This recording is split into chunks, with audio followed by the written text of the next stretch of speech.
is crazy. Today is my daughter's second wedding anniversary, and I cannot wait for her 18th wedding anniversary. Why? That's insane, right? Well, because that's when I will have the credit card finally paid off that I used to put on her beautiful wedding. I am an idiot. So we didn't have money, of course, for the wedding. Who does? And so I said, listen, I'm just going to put everything on my credit card and we will figure it out. We did everything ourselves. We rented a tent, put it in my parents' pasture, like I did all the florals myself. I mean, we bargain hunted for everything. Like we really did. It was a beautiful wedding, but we did it as frugally as possible. And now at the rate that I am currently paying on my credit card, I pay $350 a month, which to me is every extra penny I have. It will take me another 16 years to get that credit card paid off. That is nuts. If you are the bitch that is asking your friends to go to Greece for your bachelorette, knock it off. Knock it the fuck off, okay? Unless you are paying for every thing. You got the plane, you got the tickets, you got the Airbnb. With love to you, Rochelle, I don't want to go to Greece and have to take off time off of work and pay out of the ass to go to your bachelorette. Can we please just be honest for like 1 minute?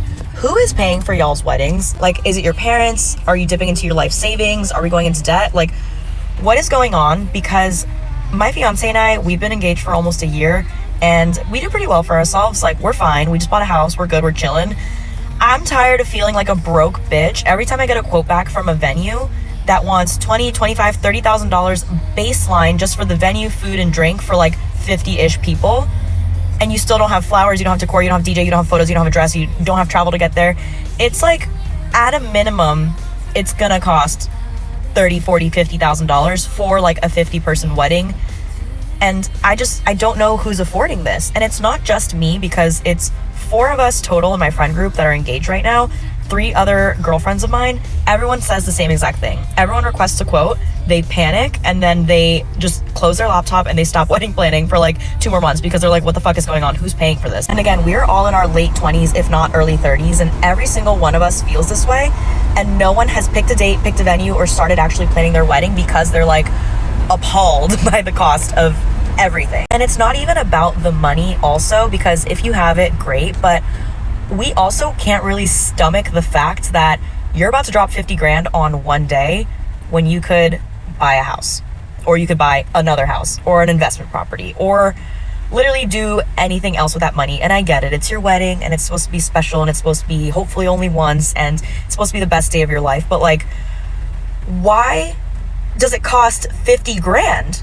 Why can't it be the best day of my life for like 10 grand? Like, I'm willing to part with that amount of money, maybe even 20 for a great party, but 50 as a baseline with like base level food and not even like a premium open bar. Like, what? I was quoted $45,000 food and beverage minimum for 25 people. We all know the wedding industry is insane, but I don't think we realize how crazy it is until you actually start planning things. So like a month ago, I didn't want a wedding. Now I am having a wedding, but when I didn't want a wedding, I just wanted a small, intimate ceremony and a dinner with my family, which was a group of 25 people. So I was inquiring in places that would be able to hold my ceremony and also provide a little intimate dinner. However, I received a, proposal saying our food and beverage minimums range between $45,000 to $75,000 plus 25% service charge and sales tax in season.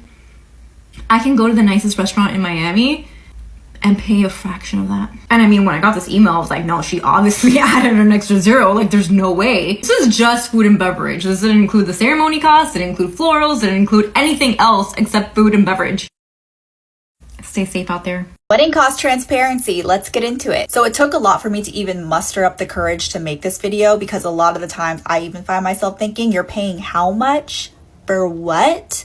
But I saw some other comments from other girls in other videos about how much they're paying for their wedding, and I don't feel as guilty anymore, so let's go. So here's what I'm spending on my major vendors for my June 2025 wedding in Southern California for a guest count of 200. Venue, food, and bar, these are all lumped together, $46,000 for that. Planner, about $3,000. Photographer, $5,600. Videographer, $4,800. Content creator, $850. Florist, right now about $11,700.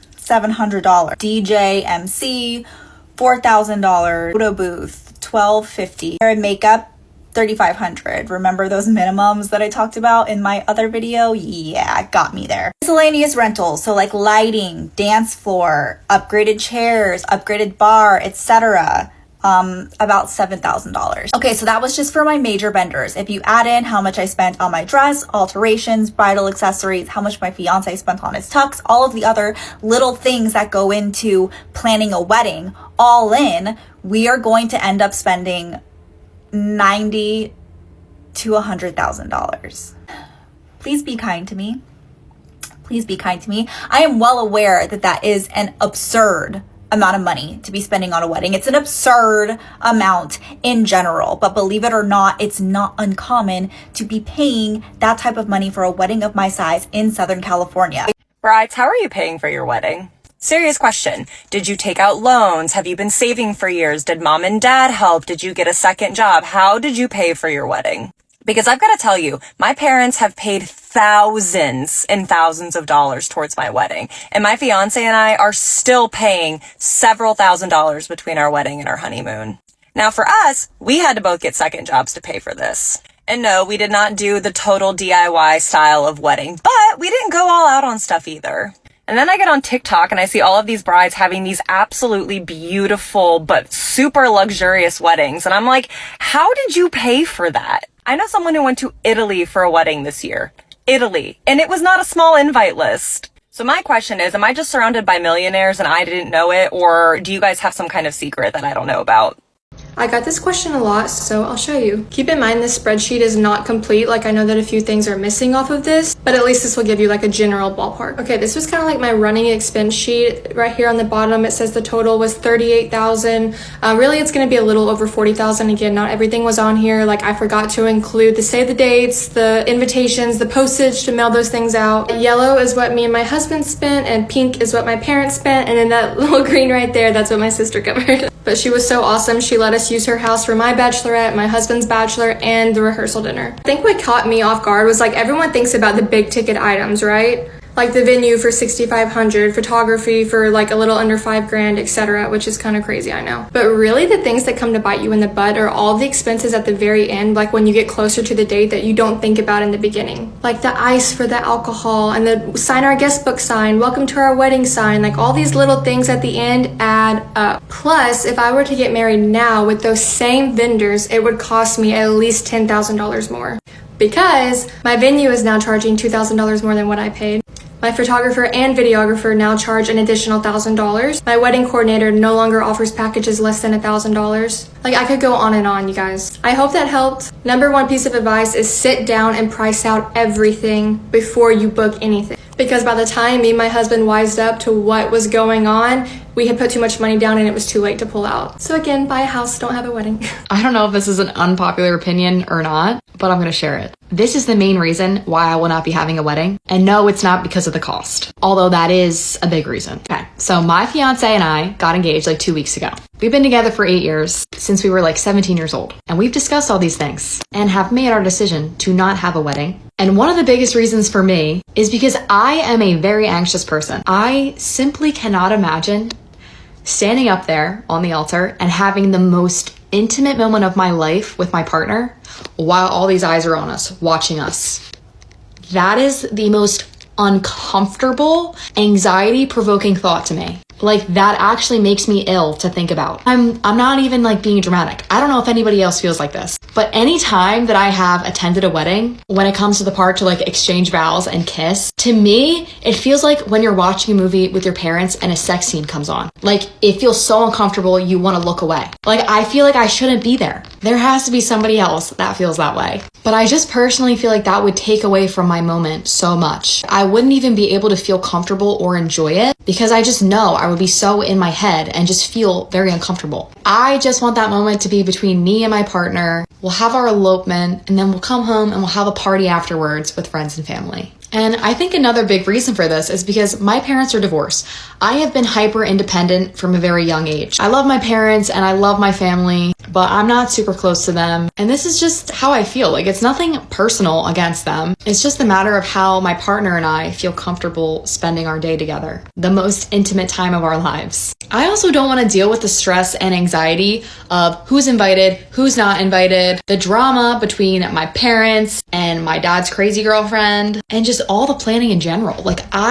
That's like the worst thing I could do for my mental health, is take on that load of planning a wedding. And no, I'm not paying a few fucking grand to hire somebody to do that for me. My fiance and I want to buy a house. So that's my priority over having some big extravagant wedding. In today's world, you just simply can't afford that unless you have parents that are just throwing money at you, which in my case is not the reality. So it would be coming out of my pocket, and I would prefer not to go into debt. And like I said, my priority is to have a house with my fiance because we both still live with our parents right now. And I totally understand why people who have big families or are very close with their families want a wedding and want that big celebration. But in my case, I just don't want it. It doesn't make sense to me. And it's just the reality right now. And I don't think there's anything wrong with it. I'm so tired of like the pressure around getting married and having a wedding. At the Christmas family parties, people were already asking like when our wedding date is gonna be.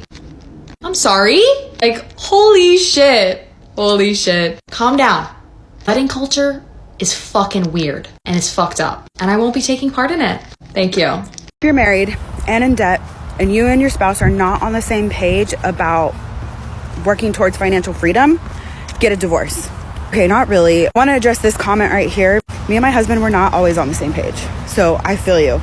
And I feel you in my core because it's so disappointing to know that you can't work towards that goal together. From my experience, what makes it so hard to work towards that goal together is that it's hard to even have that initial conversation about money in the first place. I tried to initiate the conversation of talking about our finances, talking about debt, at least 2 other times before the last time that I brought it up. I think the first time that I brought it up, the conversation did not go far at all. And that was because he just had bad experience with previous relationships when it came to money. Second time, it went a little further, but neither one of us was really like enthusiastic about it, and I didn't really push it too much either. And he was still like super hesitant. This last time, at the end of 2023, I told him, let's just have a conversation.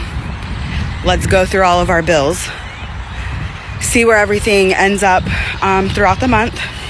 Let's calculate how much debt we have together. We're coming with our walls down, showing each other grace. There's no judgment. There's no arguing.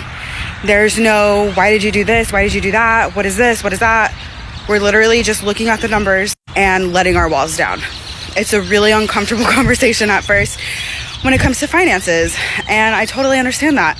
But let me tell you, at the end of that conversation, it was like a huge weight was lifted off of both of our shoulders. And since then, I've asked him, like, how do you feel like our marriage is now that we're so open about our finances and we can talk about our debt and our money and our paychecks to one another?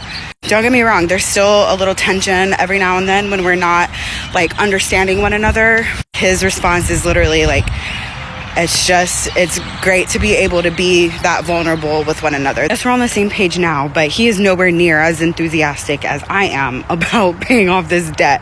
So if you feel like you're getting blamed for it, and if it really is just your fault, I think it's still important to come to the conversation with your walls down, take accountability, and then try to come up with a plan together. Because what it comes down to for me, I'm thinking about retirement. For me and for my husband, because I want to be retired and I don't want to see him working while I'm retired. I want us to live like no one else when we are retired and people are at that age thinking about their debt. Finally, I want to be away from that, right? So let's go through the struggle together now, so that way 30 years from now, we're good, we're Gucci. That's just my thought process. And I am blessed that I have a husband who is willing to just be on the same page, be open-minded about it as well, because it wasn't always like this. I got married in November and our wedding was $40,000. Even though I tried to make as many budget cuts as possible, here's what you need to know so you don't make the same mistake. Many people, when they see my videos about this, think that I'm lying or exaggerating or had spent a frivolous amount of money, and all these things are not true. It is important that you know I had a traditional wedding. We're talking venue, dinner, drinks, DJ, reception, all of those things. That is all considered part of a traditional wedding.